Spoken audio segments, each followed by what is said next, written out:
ಗೃಹ ಸಚಿವರು ಹೋಗಿ ಬಳ್ಳಾರಿಯಲ್ಲಿ ಸಭೆ ಮಾಡಬೇಕಾಗಿತ್ತು. ಡಿಸಿಎಂ ಹೋಗಿ ಸಭೆ ಮಾಡಿದ್ದಾರೆ ಅಂದ್ರೆ ಈ ಗೃಹ ಇಲಾಖೆನ ಅವರು ಒತ್ತುವರಿ ಮಾಡ್ಕೊಂಡಿದ್ದಾರೆ ಅನ್ನುವಂತ ಆರೋಪ ಮಾಡಿದ್ದಾರೆ. ಅವರು ಜವಾಬ್ದಾರಿಯುತವಾದಂತ ಸಚಿವರು, ಉಪಮುಖ್ಯಮಂತ್ರಿಗಳು. ನಿಜ, ಅವರು ಕುಮಾರಸ್ವಾಮಿ ಅವರು ಹೇಳೋ ಪ್ರಕಾರ ಅವರೊಬ್ರು ಕ್ಯಾಬಿನೆಟ್ ದರ್ಜೆ ಸಚಿವರು ಅಷ್ಟೇ ಬಿಟ್ರೆ ಅವ್ರಿಗೆ ಯಾವುದು ಎಕ್ಸ್ಟ್ರಾ ಅಧಿಕಾರ ಇಲ್ಲ ಅನ್ನೋ ಮಾತನ್ನು ಹೇಳಿದರೆ ಅದು ಕಾನೂನಾತ್ಮಕ ಅಥವಾ ಸಂವಿಧಾನಾತ್ಮಕವಾಗಿ ಅದು ಸರಿ ಇರಬಹುದು. ಆದರೆ ಸರ್ಕಾರದ ಒಬ್ಬ ಪ್ರತಿನಿಧಿಯಾಗಿ ಅಲ್ಲಿ ಹೋಗಿರೋದನ್ನ ತಪ್ಪು ಅಂತ ಹೇಳೋದು ಸರಿಯಿಲ್ಲ.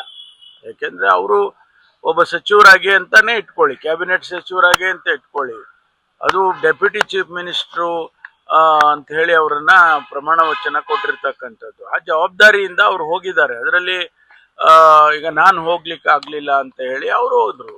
ನಾನು ಅಲ್ಲಿ ಆಗ್ತಕ್ಕಂಥ ಘಟನೆ ವಿವರಗಳನ್ನ ತಗೊಂಡು ನಮ್ಮ ಇಲಾಖೆಯಲ್ಲಿ ನಾವೇನಾಗುತ್ತೆ, ನಾವು ಸಂಬಂಧಪಟ್ಟ ಸಚಿವರು, ನಾನು ಹೋದ ಮೇಲೆ ಅಲ್ಲಿ ಏನೇನೋ ಇನ್ಸ್ಟ್ರಕ್ಷನ್ಸ್ ಕೊಟ್ಬಿಟ್ಟಿದ್ದಾರೆ.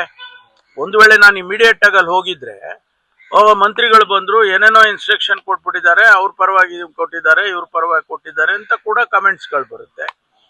ನಾವು ಹೋಗುವಾಗ ಕೂಡ ಒಂದಿಷ್ಟು ಯೋಚನೆ ಮಾಡಿ ಅಲ್ಲಿ ಇನ್ವೆಸ್ಟಿಗೇಷನ್ ಯಾವುದು ಕೂಡ ಅದನ್ನು ತೊಂದರೆ ಆಗದಾಗೆ, ಯಾರಿಗೂ ನಾವು ಇಂಟರ್ಫಿಯರ್ ಆಗದಂಗೆ ತನಿಖೆ ಆಗಲಿ ಅನ್ನೋ ಉದ್ದೇಶಕ್ಕಾಗಿ ನಾವು ತಡೆದು ಹೋಗ್ತೇವೆ. ಯಾವಾಗಲೂ ಕೂಡ ಘಟನೆ ಆದಾಗ ಇಮಿಡಿಯೇಟ್ ಆಗಿ ಹೋಗೋದಿಲ್ಲ, unless it is really an emergency. ಅಂತ ಸಂದರ್ಭದಲ್ಲಿ ಅದಕ್ಕೋಸ್ಕರ ನಾನು ಇಲ್ಲಿವರೆಗೂ ಹೋಗ್ಲಿಲ್ಲ. ಉಪಮುಖ್ಯಮಂತ್ರಿಯಾಗಿ ಒಬ್ಬ ಸಚಿವನಾಗಿ ಸರ್ಕಾರದ ಪ್ರತಿನಿಧಿಯಾಗಿ ಅವರು ಹೋಗಿದ್ದಾರೆ. ಹೋಗಿ ಅವರು ಅಲ್ಲಿ ಆ ಸತ್ತವನ ವ್ಯಕ್ತಿಯ ಕುಟುಂಬದ ಸದಸ್ಯರನ್ನೆಲ್ಲ ಭೇಟಿ ಮಾಡಿ ಸಾಂತ್ವನ ಹೇಳಿ ಒಂದು ಮಾನವೀಯತೆ ದೃಷ್ಟಿಯಿಂದ ಹೋಗಿದ್ದಾರೆ ಅವರು. ಅದು ತಪ್ಪು ಅಂತ ಕುಮಾರಸ್ವಾಮಿ ಅವರು ಹೇಳೋದಾದ್ರೆ ನಾವೇನ್ ಹೇಳ್ಬೇಕು ಅವ್ರಿಗೆ? ಇಲಾಖೆಯಲ್ಲಿ ಆ ತರದ ಹಸ್ತಕ್ಷೇಪ ಇಲ್ಲ ಅಲ್ಲ ಸರ್? ಅನುಮತಿ ಏನ್ರಿ, ಸರ್ಕಾರದ ಪ್ರತಿನಿಧಿ ಅಲ್ವಾ ಅವರು? ಅದರಲ್ಲಿ ಈಗ ನಾನು ಹೋಗ್ತೀನಪ್ಪ, ನಾನು ಭದ್ರಾವತಿಗೆ ಭದ್ರಾ ಪ್ರಾಜೆಕ್ಟಿಗೆ ಹೋಗ್ತೀನಿ. ಅಲ್ಲಿ ಹೋಗಿ ನಾನು ಆ ಇರಿಗೇಷನ್ ಅಧಿಕಾರಿಗಳನ್ನ ಕರೆದು ಏನ್ರಿ ಆಗಿದೆ ಇಲ್ಲೆಲ್ಲ ಗೇಟು ಎಲ್ಲ, ಲಾಸ್ಟ್ ಟೈಮ್ ನಾನು ಹೋಗಿದ್ದೆ, ನಾನು ಅವಾಗ ವಿಚಾರ ಮಾಡ್ಕೊಂಡು ಬಂದೆ.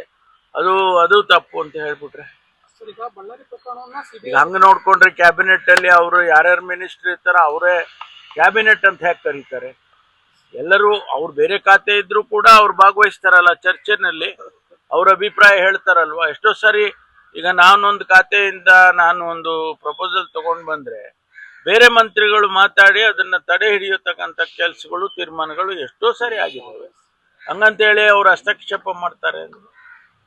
ನಿಜವಾದ ಹಸ್ತಕ್ಷೇಪ ಮಾಡಿ ಅವ್ರೇನಾದ್ರೂ ಡೈರೆಕ್ಷನ್ಸ್ ಕೊಟ್ಟು, ಪೊಲೀಸ್ ಅಧಿಕಾರಿಗಳಿಗೆ ಡೈರೆಕ್ಷನ್ ಕೊಟ್ಟು ಆ ತೀರ್ಮಾನಗಳಾಗಿ ಅದರ ಇಂಪ್ಯಾಕ್ಟ್ ಬೇರೆ ತರ ಆಗಿ ಅದೆಲ್ಲ ಆಗಿದ್ರೆ ನಾನು ಒಪ್ತೀನಿ, ಅವ್ರು ಹೇಳೋದನ್ನ ಒಪ್ಪೋಣ.